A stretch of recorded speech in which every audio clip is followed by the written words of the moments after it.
دوباره مردم در خیابان ها هستند و عده‌ای جاوید شاه گویان در این اعتراضات شرکت میکنند. تفاوت یا حسین میر حسین با جاوید شاه در چیست؟ بیانیه 7 حزب و سازمان کردی در فراخوان اعتصاب برای روز پنجشنبه چه معنایی دارد؟ رضا پهلوی اولین فراخوان خود را اعلام کرد. در این فراخوان چه گفت؟ بالاخره این نیروهای سرکوب تا کی مهلت دارند که به مردم بپیوندند یا نپیوندند؟ چرا بیانیه 6 سازمان زنان کردی در تغییر روند رویکرد اعتراضات میتواند مؤثر باشد؟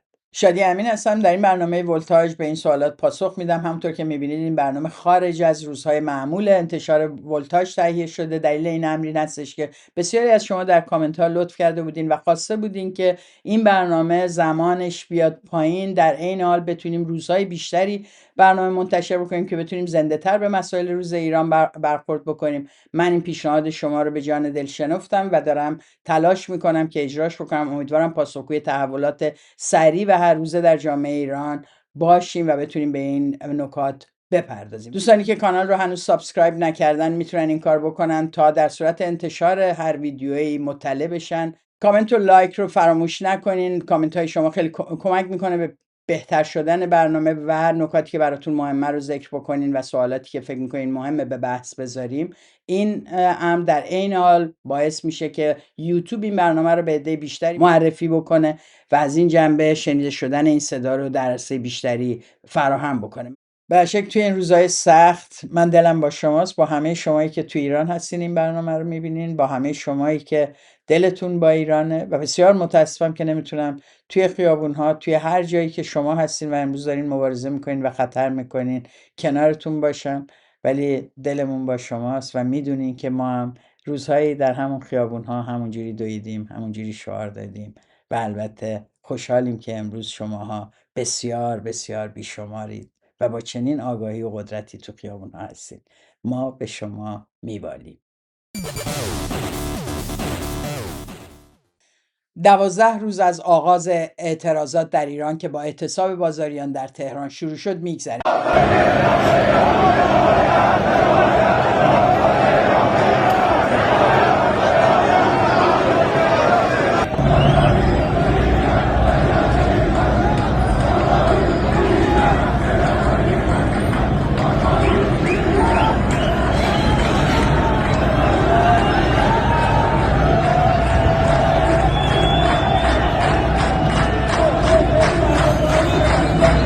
اعتصابات به سرعت مردم رو به خودش جلب کرد، تونست اعتراضات در شهرهای بسیاری از ایران ادامه پیدا بکنه و گسترش پیدا کنه. با وجود تمام نیروهای سرکوب مردم همچنان تو خیابون.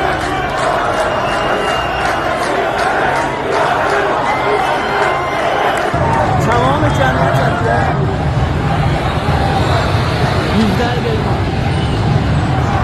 اما هنوز جای بسیاری جاها خالی است یا اونطور که باید با قدرت حضور پیدا نکردن. اما شاهد بودیم که روز چهارشنبه آبادان هم به این اعتراضات پیوست، شهرهای دیگه‌ای در شمال ایران به این اعتراضات پیوستن و هر روز داره میره این اعتراضات که تمام ایران رو امیدوارم در بر بگیره و اون نبرد نهایی که ازش علیه جمهوری اسلامی حرف میزنیم، یعنی یک انقلاب به دست خود مردم، اتفاق بیفته. هرچه این تظاهرات ها گسترش پیدا کرد، حضور اجتماعات مردم در شهرها افزایش پیدا کرد. نیروهای سرکوب که نتونسته بودن با قولها و وعده وعیدها مردم رو به سکوت و به خونه هاشون بکشونن، وارد عمل شدن، با خشونت به تظاهر کنندگان شلیک کردن. خدا لعنت دم کنه که اشکال می‌ذارید خیلی ندیدا. اوه اینا چیه دیگه؟ بسه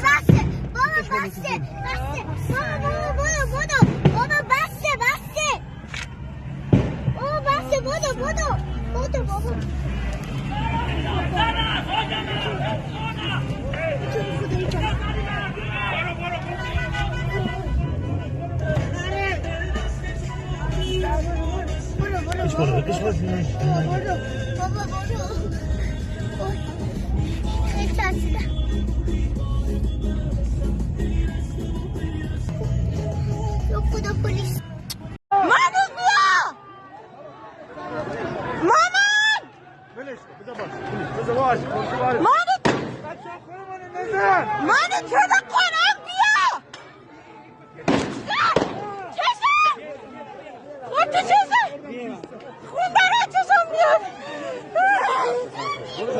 تاکنون متاسفانه بیش از 30 نفر قربانی شلیک و سرکوب جنایتکاران جمهوری اسلامی در خیابون‌ها شدند.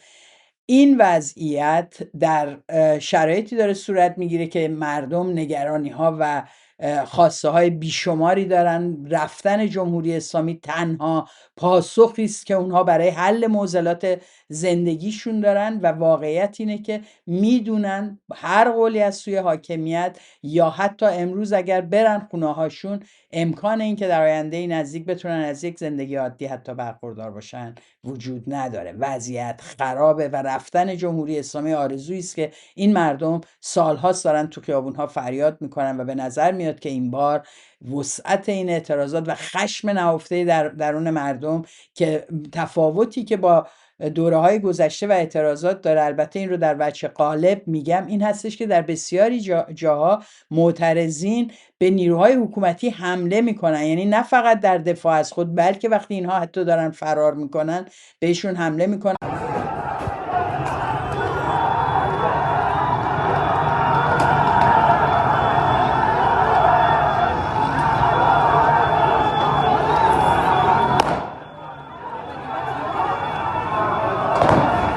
خلیسلا میکنن، ناکارآمدشون میکنن.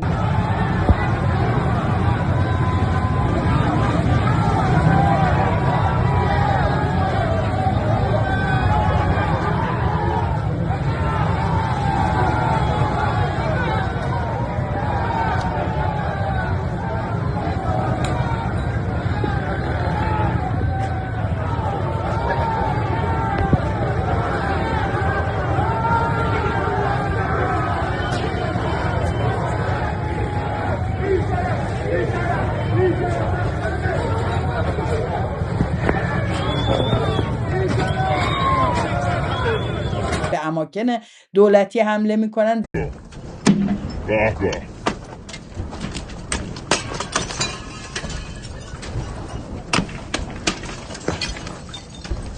و اینها همه نشون میده که مردم میخوان که ارکان این رژیم رو در هم بشکنن و قدرت رو به دست بگیرن. این جامعه آرزوهای انسانی داره که دیگه نمیشه بهش گفت نه، میخواد حداقل‌ها رو داشته باشه و نداره. پاسخ به این مطالبات اما در شعارهای گوناگون در این تظاهرات ها خودشو نشون میده.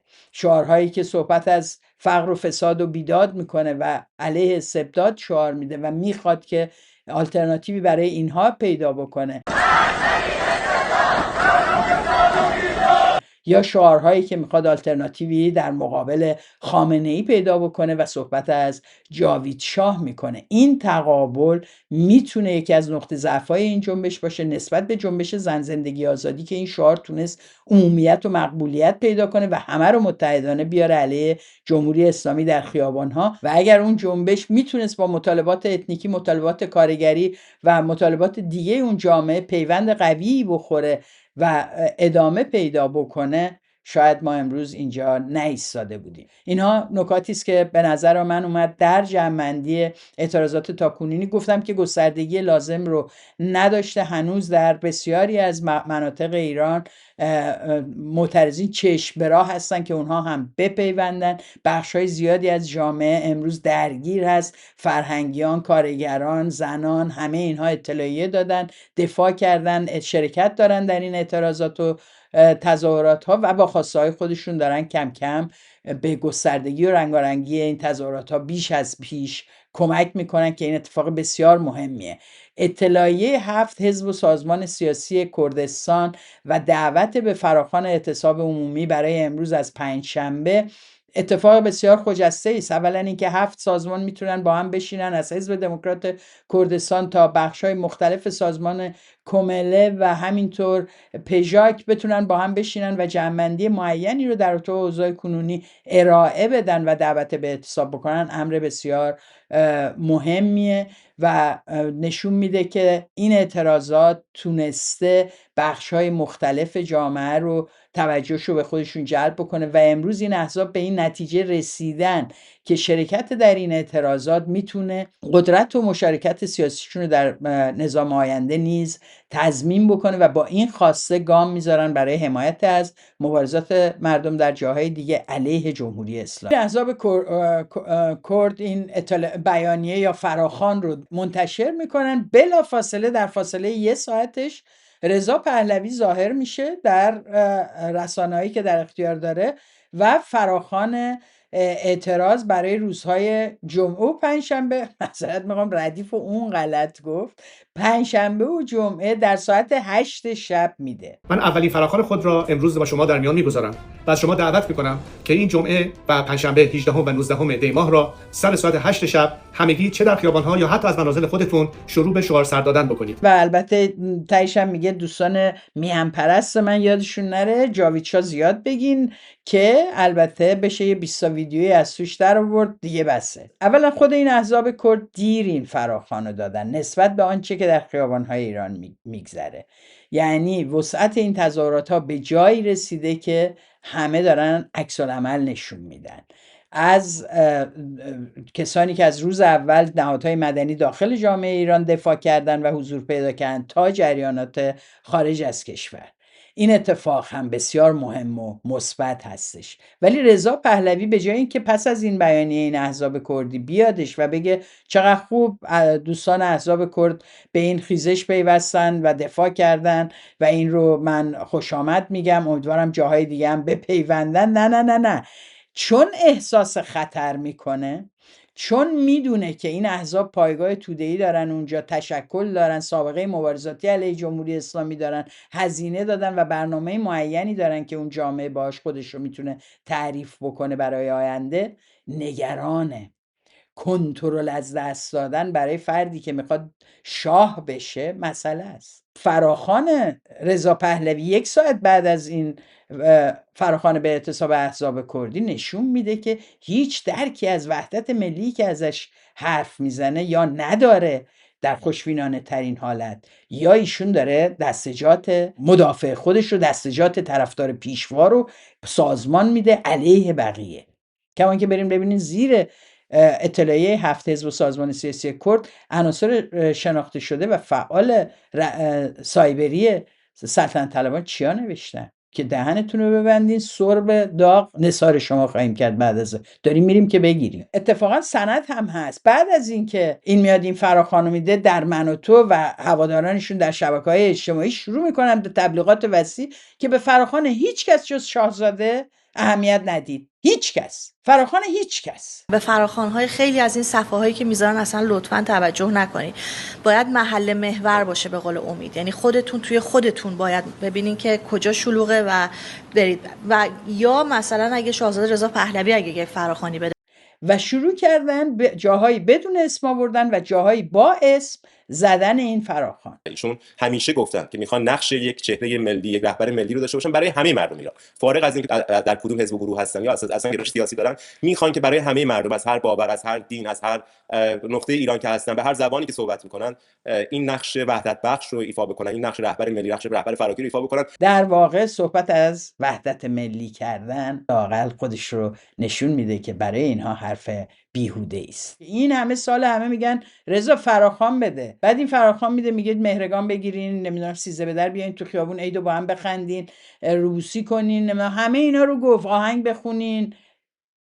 و آخرین فراخوان اینا این بودش که شب چله بیاین تو خیابونا. 42 سازمانشون با حزب ایران نوینشون امضا کردن، 1 نفر جواب بهش نداد. چرا پهلوی اینجوری بودو میاد کراواتو میزنه وامیسته در تعطیلات دومش در مریلند جلوی دوربین و فراخوان میده؟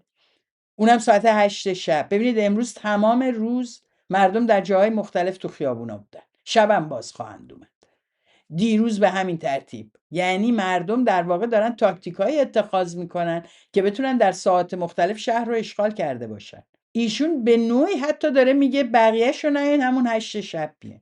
یا داره چی میگه؟ مردمی که تمام این 11-12 روز ساعت 8 شب تو خیابون بودن و بهشون میگه بازم بیاین. خب اونا که دارن میان، این که فراخوان نیست. یعنی کاری که مردم نمیکردن رو و یک قدم جلوتر شما ازشون بخواین و بنا به اعتمادی که به شما دارند و بنا به اعتقادی که به شما دارند بعد اون کارو بکنن. خب شما فاقد این اتوریته هستین. وقتی میگیم فاقد خصوصیات رهبری هست، نه فقط برای این زمانبندی های غلطی که تا به حال داشته و حرف هایی که زده، بلکه برای اون حرف هایی که نزده. یک رهبری خصوصیاتی داره، من جمله این که بتونه جامعه رو ارزیابی بکنه، بتونه نیروی دشمن رو ارزیابی بکنه، نیروی خودی رو بسنجه، جامعه رو، روند تحولاتش رو تصور بکنه و بنابر آنچه که میخواهد و میدونه اون کسایی که داره ادعای نمایندگیشون رو میکنه میخوان، بتونه ترسیم نقشه راه بکنه. بگه فردا میخوایم حمله کنیم به پادگان ها، همه فردا حمله میکنن به نهادهای رژیم، فردا جلوی کارخونه ها صف بکشین، هر چیزی، پس فردا میادین رو تحصن بکنین، بشینین 5 روز نرین، آذوقه کافی هم با خودتون ببرین، میادین شهر رو تسخیر کنین، دانشگاه ها رو تسخیر کنین، دانشجو نیان بیرون، اون کارو بکن، اون کارو بکن، کارخونه ها رو تسخیر کنین، تولید رو متوقف کنین. هیچ کدوم از اینا رو ایشون تا قبل از اینکه اتفاق بیفته ازش حتی خبر نداره تا راجبش حرف بزنه. برای همینه که منتظرین ببینین مردم به کجا میان و بتونین موضع بگیرین. چیکار میکنین؟ 12 روز اینا شب و روز تو خیابونن دارن درگیر میشن، روحیه بسیار بالایی بر این جمعیت حاکمه که به جمهوری اسلامی بگه نه، پای هیچ مذاکره‌ای باهات نمیام، باید بری، چاره دیگه هم نداری.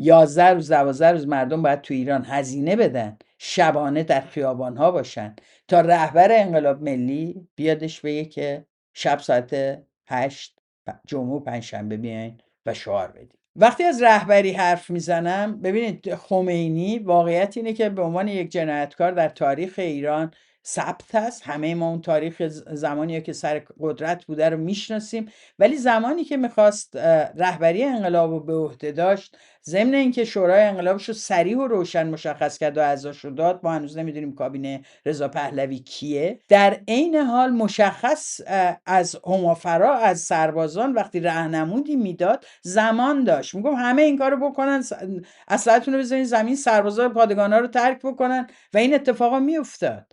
رضا پهلوی چند سالیه هی میگه به نیروهای انتظامی و فلان میخواهم که به مردم بپیوندن. آقا یعنی چی بپیوند؟ هی هم میگه این مهلت آخره. اینا هنوز دارن میکشن. این پیامی مستقیم خطاب به نیروهای مسلح و امنیتی ایران است. این آخرین فرصت شماست تا به ملت بپیوندید. پس اون گلوله‌ای که زده شد 30 نفر کشته شدن از طرف کی خورد که شما بازم میگی بپیوندن؟ اصلا چجوری بپیوندن؟ چرا روشن حرف نمیزنین؟ دستور مشخص بده اگه این اتوریته رو داری و اگه مرحله جنبش در جایی هست که این دستور کار آمده. شما اصلا این رو نمیتونی تشخیص بدین. کل تیمتون هم نمیتونه این کارو بکنه. همینه که انقدر جفتک و وارو میزنین، هم تو سیاست خارجیتون هم تو جای دیگه. برای اینکه منتظریم ببینیم چه اتفاقی میفته، ببینید چی میشه. مردم الان به 2 تا پادگان حمله کنن، میاد میگه الان دیگه نیروی انتظامی چون نپیوستین مردم دیگه دارن کار خودشون میکنن. نه آجی، شما اگه رهبر یعنی همین، یعنی راه را نشان میدهد، راهنمایی میکنه توده مردم رو. مردم دارن تنهایی تصمیم میگیرن چیکار بکنن. بخوام به حرف شما وایسن، از امروز که دادی واسه از روزی که دادی واسه پنجشنبه و جمعه با خونه هاشون بمونن. میبینید که اونا ولی مبارزه رو ادامه میدن و رضا پهلوی دائم این مهلت رو برای اینا تمدید میکنه که به مردم بپیوندن. نه شکلش رو تعیین میکنه که چیکار کنن، اسلحه بذارن زمین، بیان قاطی مردم دستشون رو بگیرن بالا، پرچم سفید بگیرن، لباس رو درن آتیش بزنن، بیانیه جمعی بدن، مثل که کاری که ارتش خودشون زمان 57 کرد به نفع خمینی. اومدن بیانیه دادن رؤسای ارتش، گفتن ما خنثاییم. خب بفرمایین. ارتش مگه همون ارتش زمان شاهنشاهی شما باش برخورد نمیکنین؟ نمیگین خیلی خوبه؟ خب بخواین ازشون که چنین بیانیه بدن.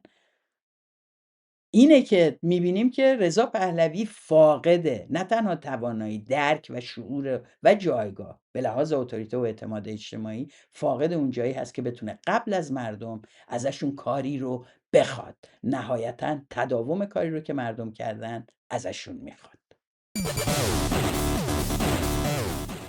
وقتی میایم از تاریخ اون میگیم درس بگیریم، به این علت من رو این تاکید میکنم و از انقلاب 57 دائم نقل قول میارم و خاطره میگم، با وجود اینکه خودم خیلی کوچیک بودم و در خیلی از تحولات طبیعتا نمیتونم نقش داشته باشم، اما تجربهشون کردم. چرا اینو میگم؟ برای اینکه ما میبایست این تاریخ رو ازش ارزیابی داشته باشیم، به دیگران هم منتقلش بکنیم. کاری که جماعت پهلوی داره میکنه اینه که فاصله این دو نسل رو قطع بکنه، یعنی بگه یه عده 57 ان بذاریمشون کنار، یه عده هم هستن ویکتوری. به ویژه میخواهم به نوجوانان و جوانان میهن پرست کشورمان درود بفرستم که من آنها را نسل وی برای پیروزی یا ویکتوری مینامم. بعد من نمیدونم مثلا نجات بهرامی تو کدوم میره، تو اون ویکتوری میره، یا مثلا آقای مهدی نصیری تو اون ویکتوریه یا اون وریه، و به این ترتیب میخوان اون کسانی رو که این تجربه رو دارن و اون شکست رو تجربه کردن، در واقع روایت شکست خوردگان انقلاب 57 که اتفاقا سازمان های چپ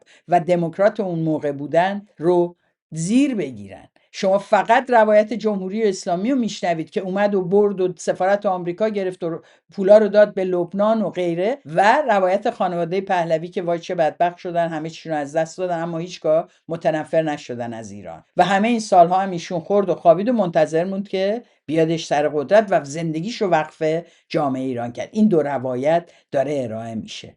روایت دیگری هست که روایت ماست و کمتر شنیده شده. اون روایت همینه که وقتی خمینی داشت می آمدش و داشتن دستگاه‌های پروپاگاندای رسانه‌ای این و تبلیغش رو میکردن و خودش دارای مساجد و ارتباطات و شبکه وسیع دینیش بود و میتونست سازماندهی بکنه و بیاره و تبدیل بکنه خودش رو به چهره‌ای که جز این کسی رو نداریم، بدون اینکه کسی بپرسه این کسی که تنها کس است برای آینده ایران چه میخواهد؟ من زن تو جامعه که این میخواد بیاد سر کار چی کارم؟ اعدام چقدر مرسوم خواهد بود؟ آیا اعدام رو متوقف میکنن؟ قانون اعدام رو بر میدارن؟ آیا تبعیض بر زنان رو بر میدارن؟ آیا قانون خانواده رو پیشرفت میدن یا لغوش میکنن؟ چی کاره است؟ من میخوام بدونم. آیا کارخونه ها کارگران در سهام کارخانه شریک میشوند؟ آیا اخراج کارگران به همین سادگی است و 13 ماه حقوق ندادن همینجوری میمونه؟ ما این نمیدونستیم. کسی نمیپرسید خمینی میخواد این کارا رو بکنه یا نه. اما امروز پهلوی، کسایی که شعار جاوید شاه میدن، این بحثا رو باید در هر جایی در ایران بکنیم. اتفاقا از موضع پاسخگو کردن این آدم اینجا دیگه بحث اقناعی نیست. بحث اینه که پاسخگو بشن که چگونه پس از 46 سال به خودشون اجازه میدن یک حکومت موروثی رو بیارن تو ایران سر کار و برای نسل‌های بعد از خودشون هم تصمیم بگیرن. همون اتفاقی که حکومت ولایی در این 47 سال به سر مردم آورده. اینکه نه تنها روایت شکست ما در سال 57، شکست من، نسل قبل از من و نسل بعد از من، مای نسل زد 57 چگونه شکست خوردیم، باید شنیده میشد تا نسل زد امروز بتونه ازش استفاده بکنه. در عین حال روایت‌های بعدی ما و حرف‌هایی هم که زدیم شنیده نشد. در تمام این سالها ما بر افزایش مبارزات مردم، سازماندهی مردم و حضور معترضین در خیابان‌ها و غیره تاکید کردیم و در اون جهت کار کردیم. اون موقعی که خیلی‌ها دنبال خاتمی بودن، توضیح دادیم که چرا این روند به فقط سرکوب و کنترل خیزش‌های اجتماعی منجر میشه. گفتیم که اصلاحات دروغی بیش نیست و توهمی است که حاکمیت رو از این 4 سال به اون 4 سال نجات میده و این اتفاق افتاد. سالها عمر خریدند. سال 88 مگه نبود یا حسین میر حسین؟ همونجا مگه نگفتیم گره نزنید سقف آرزوهاتون رو به خواسته ها و بیانی های موسوی؟ اما کسانی که اون موقع طرف بحث بودن و دفاع میکردن از اینکه میر حسین میکردن و دنبال یک آدم بودن به جای برنامه سیاسیش، بسیاریشون امروز پشیمونن، به روی خودشون هم نمیارن، بسیاریشون شرمندن، اما یه عده زیادیشون همونایی هستن که امروز در سامانه پهلویان، گره زدن سقف آرزوهاشونو به رضا پهلوی. یک تحول کوچک و معنادار. همه این سامانشون از نجات بهرامی بگیری تا امیر حسین اعتمادی تا سعید قاسمی نژاد تا مهدی حاجتیشون تا وحید بهمنشون تا بسیاری دیگرشون، اون وکیلشون که دستیار ظریف بود، اینا همه هستن دیگه. اینا همهشون توی کسایی بودن که یه موقعی آرزوهاشون رو در موسوی و کروبی پیدا میکردن یا حسین میر حسین داد میزدن. خب سختشون نیست بگن جاوید شاه، برای اونا یه پیشرفته. میگن حداقل این یارو یکم ظاهر و ایناش مدرن تره. شاه هم میگیم عظمت داره، ولی همیشه دنبال قدرت بودن. شما نگاه بکنید همون آدم ها نسل به نسل میبینیم که با همون تفکر امروز دنبال این نظر هستن. امروز هم ما داریم میگیم، اون موقع هم کسی گوش نکرد، ما رو به عنوان چپای برانداز عقده فقط میخوان سرنگون شه و خوشی و به مردم ایران بر نمیتابند و غیره معرفی کردن. و امروز وقتی داریم میگیم پهلوی با دفترچه اضطرارش به شما داره میگه که چی میخواد برای آینده ایران و این ترسناکه و برید بخونید و دقت بکنید و از خودتون بپرسید. وقتی امروز میگم جاوید شاه، وقتی فردا که انقلاب کردیم جمهوری اسلامی سرنگون شدیم، جای خامنه ای یهو میفهمین که ای رهبر مادام العمر دیگه اومده که تازه رسما بعد از اینم که خودش نباشه و بمیره دختراش حق دارن که به شما حکومت کنن. این تکلیف اون وضعیتی که دفترچه اضطرارشون سیاه رو سفید برای آینده ترسیم کرده. یک جامعه دیکتاتوری وحشتناک. یعنی یه دیکتاتوری رفته، این همه هزینه دادین، این همه مقاومت کردین و مبارزه کردین و جاش یه دیکتاتوری دیگه اومده با ایش رنگ و شمایل دیگه. بعد هر وقت میگن که ببین نصف مردم ایران پهلوی رو میخوان و همه میخوان و 80% 90% ببین تنها کسی هم هست تو خیابونای ایران صداش میکنن. قبول. خب زمان موسوی هم همین بود. مگه زمان میر حسین موسوی میلیون ها صداش میگن؟ بیشتر از این. همون کسایی که میگفتن یا حسین میر حسین امروز میگفتن همه مردم ایران اینو میخوان، اینا زیادن و استناد میکردن ما رو میترسوندن که ما زیادیم، اصلاح طلبها خیلی زیادن، هم در قدرتن هم در پایین.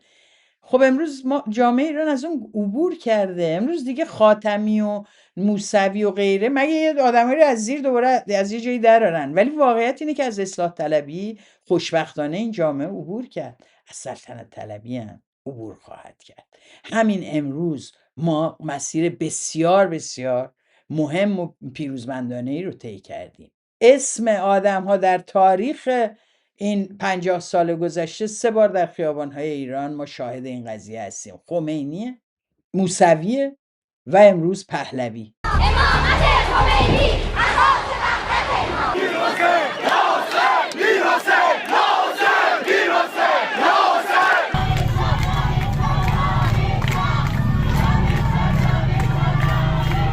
برای همینه که امروز نمیتونین دیگه بگین آگاهی نداشتیم افتادیم تو سیل جمعیت، همه داشتن میگفتن خمینی ای امام، خمینی ای امام، نمیشد ساکت مون، ما هم گفتیم عجب غلطی کردیم.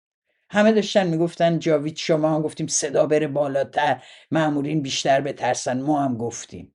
نه، در اونجا لازمه که شعارهای خودتون رو اگه فقط هم هست که میتونید با مرگ بر دیکتاتور اعلام موجودیت بکنید. این حق جامعه ایرانه که از این سیر تکرار این استبداد به اون استبداد در بیاد و حق مردمی که امروز دارن با این شجاعت توی خیابون هزینه میدن که خودشون سرنوشت خودشون رو به دست بگیرن. اون مردمی که ریختن تو انبار اون فروشگاه افق،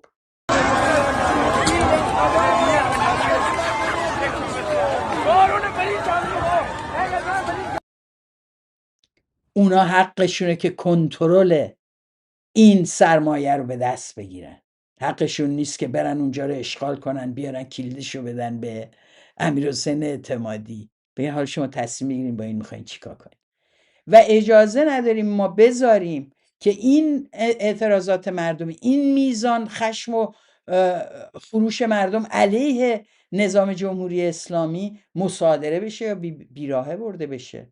اگه یه بار 57 این اتفاق افتاده و ما هنوز داریم پاسخگو میکنیم اون کسایی رو که در مقابل سیل خروشان مدافعین خمینی جرأت نکردن بایستن، امروز وظیفه‌شون امروز وظیفه‌شونه به طور مشخص علیه هر گرایشی که فکر کنن جنبش رو میتونه مصادره کنه و آینده تاریکی برای مردم رقم بزنه باید بیستن. اما این ایستادن فقط در حرف، فقط در گفتن این مسائل نیست، در حضور خیابانی، در حضور در مبارزه مردم هم هست. پشتیبانی از این مبارزات، کنار اونها بودن، در سازماندهیشون همکاری کردن و طرح شعارها و مطالباتی که آینده و محتوای آن نظامی که ما میخوایم رو بیان میکنه. و اونجا چند بارم شعار رضا جاوید شاه داده شده باشه، حتی نصف این جمعیت دوستان صداهایی که شنیده نشده رو اینا اصلا نمیخوان دیده بگیرن. اون صداهای نشنیده رو ما باید بشنویم. جاهایی که حذف شده، جاهایی که با شعار مرگ بر دیکتاتور با یه اتحاد و همبستگی دارن میرن جلو، اینا قالبشون همون جمعیتیه که ما داریم ازش حرف میزنیم. یعنی یه آینده بهتری میخواد با مشارکت سیاسی کل جامعه. شامل کردا هم میشه دیگه، شامل بلوچ‌ها هم میشه. حرف زدن از اینا شامل عرب‌ها هم میشه. حرف زدن از اینا باعث کهیر در سامانه پهلوی میشه. بریم ببینیم چی میگذره. رضا شهابی تو همین رابطه بیانیه‌ای داده و عنوان کرده، گفته دفاع از منافع طبقاتی ما به عنوان طبقه کارگر برای اون مهمه. ما برای آینده ایران سوسیالیسم میخوایم. خب میخواد جریان سلطنت با این چیکار کنه وقتی شعار مرگ بر سه فاسد ملا چپی مجاهد داده؟ رضا شهابی که سالها زندان کشیده، کارگر در ایران هزینه داده و تمام عمرش هم اتفاقا نه مفت خورده نه مفت خوابیده. کارگری بوده که داشته برای امرار معاش خودش خانواده‌اش استثمار می‌شده. اونو می‌خواین چیکارش کنین؟ شاه نمیخواد. تأکید میکنه، میگه این چپ ستیزی برآمده از فاشیسم راست. داره میبینه اینا دارن چیکار میکنن. خب احساس امنیت این آدم حق داره در آن فردایی که شما ترسیم میکنین نکنه. برای همین با شما نیست. این فرق آن چیزی است که مردم امروز در خیابان‌ها میخوان عمیقاً از ته دل و آنچه که بخشی داره بهشون دیکته میکنه. این جایی است که میتونه این جنبش رو به عنوان نقطه ضعفش براش مانع ایجاد. این تناقض در میدان مبارزه میتونه مسئله ساز باشه. این تناقض در حضور در کنار کسانی که شعار مرگ بر اینا رو میدن. ببینید هیچ وقت شما از طرف سازمان‌های چپ و همه این سازمان‌های جمهوری خواه نشنیدید که بیان بگن دار میزنیم امیرحسین اعتمادی و فلان میکنیم. هیچگاه شما همچین گفتمانی رو نمیبینین و اگه باشه مورد نقد قرار میگیره صریحاً و آشکارا. برای اینکه ما میدونیم آزادی بیان یعنی چی، میدونیم چقدر آزادی تشکل اجتماعات برای اون جامعه مهمه که تجربهش بکنه و چقدر دموکراسی برای اون جامعه مهمتر از نون شبشه. برای همینه که از اون دفاع میکنیم. این اون جاییه که وقتی که میخوایم بریم توی خیابون، بریم جایی که بغل دستمون گروهی میخواد با شعار جاوید شاه از تظاهرات رو تسخیر بکنه، این میتونه یا باعث حذف این گروه بشه یا باعث عدم حضورش. اینا نکاتیه که به نظر من باید وسیع بحث بشه سرش و اقدام بشه. به نظر من حضور خیابانی بسیار مهمه. میخوام ارجاع بدم به بیانیه‌ای که 6 سازمان زنان کرد منتشر کردن. در این بیانیه اونها هم بر تداوم مبارزه اعتراضات ایران تاکید میکنن، بر اینکه این تداوم مبارزه ژنژیان آزادی است. جنبش زن زندگی آزادی در این اعتراضات تداوم داره و اتفاقا تاکید میکنن که میبایست این پیوند حفظ بشه در طرح مطالبات و مخالفت خودشونو با هر گونه سلطنت موروثی، با هر گونه دیکتاتوری دیگری به جای این دیکتاتوری عنوان میکنن. این مهمه. با این زنان میخواد اون لشکری که میخواد دائم با آلت جنسیش در سیاست دخالت بکنه، با اون میخواد چیکار بکنه؟ خب اینا همراه نیست. اتحاد که اینجوری حاصل نمیشه. من امیدوارم که حضور بخش‌های دیگه و انعکاس این صداها بتونه این جنبش رو باز هم وسیع‌تر و عمیق‌تر بکنه. مرسی که تا این لحظه با من بودین و برنامه رو دنبال کردین. اگه این برنامه رو دوست داشتین برای دوستان آشنایتون برسید. مهمه که عده بیشتری در ایران فعالین و کنشگران سیاسی این برنامه رو ببینن. من دوست دارم نظرات اونها رو هم دریافت بکنم. خواهش میکنم اگه نکته‌ای هستش که فکر میکنین مهمه در این برنامه راجع بهش حرف بزنیم برای من بنویسید و براتون در مبارزه روزمره‌تون اگه در ایران هستین، در خیابان‌ها، در اعتراضات و در هر جای دنیا که هستین، در پشتیبانی از این مبارزات آرزوی موفقیت و انرژی بسیار دارم و مثل همیشه ولتاژ رو دوست داشته باشید.